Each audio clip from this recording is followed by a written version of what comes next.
નમસ્કાર, happy morning. દિન વિશેષ કાર્યક્રમમાં આપ સૌનું સ્વાગત છે. આજે 5મી ઓગસ્ટ એટલે હરિકૃષ્ણ રામચંદ્ર પાઠક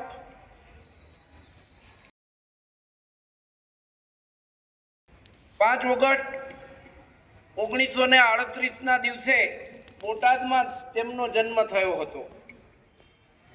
તેઓ ગુજરાતી ભાષાના કવિ, લેખક, બાળ વાર્તાકાર, ચિત્રકાર અને ગાયક હતા. બહુવિધ વ્યક્તિત્વના તેઓ ધની હતા.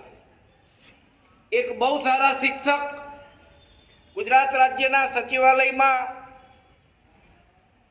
એક કર્મચારી તરીકે, પછીથી વિભાગીય અધિકારી તરીકે, એક સારા કર્મચારી તરીકે તેઓએ કામ કર્યું હતું.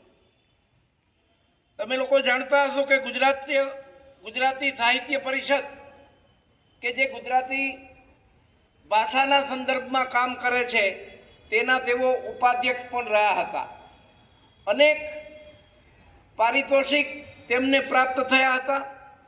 ગુજરાતી સાહિત્યમાં તેમના સર્જનો આજે પણ જુદી જુદી પાઠશાળાઓમાં જુદા જુદા અભ્યાસક્રમોમાં ભણાવાય છે. આજે પણ તેમના સર્જનો, તેમની સાહિત્ય કૃતિઓ એ લોકો યાદ કરે છે. એટલે ગુજરાતી સાહિત્યના એક સાહિત્યકાર, એક કવિ, એક લેખક તરીકે આજે આપણે તેમને યાદ કરીએ.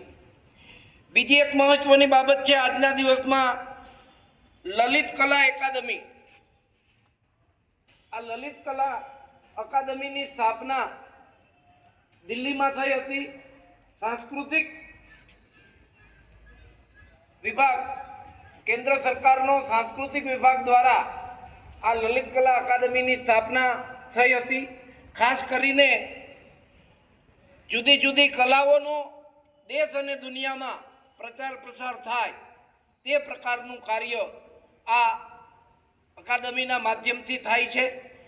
તેમના અત્યારના જે અધ્યક્ષ છે એ ડૉક્ટર કલ્યાણ કુમાર ચક્રવર્તી છે અને તેઓ આ અકાદમીના માધ્યમથી આપણી જે ભારતીય જુદી જુદી કલાઓ છે એ કલાઓના પ્રચાર પ્રસારની કામગીરી કરે છે.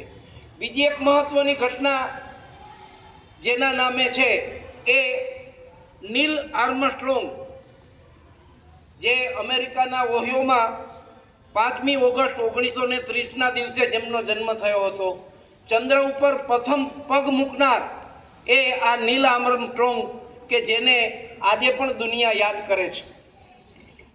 20 જુલાઈ 1969ના દિવસે આ નીલ આર્મસ્ટ્રોંગે ચંદ્ર પર પ્રથમ પગ મૂક્યો હતો અને એણે એવું કહ્યું હતું કે માણસ માટે આ એક વામન પગલું છે, પરંતુ માનવ જાત માટે આ એક વિરાટ છલાંગ છે કે જે આજે સાબિત થયું છે. એટલે આ રીતે આજે આપણે આ નીલ આર્મસ્ટ્રોંગને પણ યાદ કરીએ કે જેણે સર્વપ્રથમ ચંદ્ર પર પગ મૂક્યો હતો. ઘણા બધા કલાકોની યાત્રા પછી, અવકાશ યાત્રા પછી એણે ચંદ્ર પર પ્રથમ પગ મૂક્યો હતો. એટલે આ રીતે આજના દિન વિશેષના સંદર્ભમાં આ 3 બાબતો વિશે આપને ધ્યાન પર મૂક્યું. ધન્યવાદ. વંદે માતરમ. ભારત માતા કી જય. જય હિન્દ.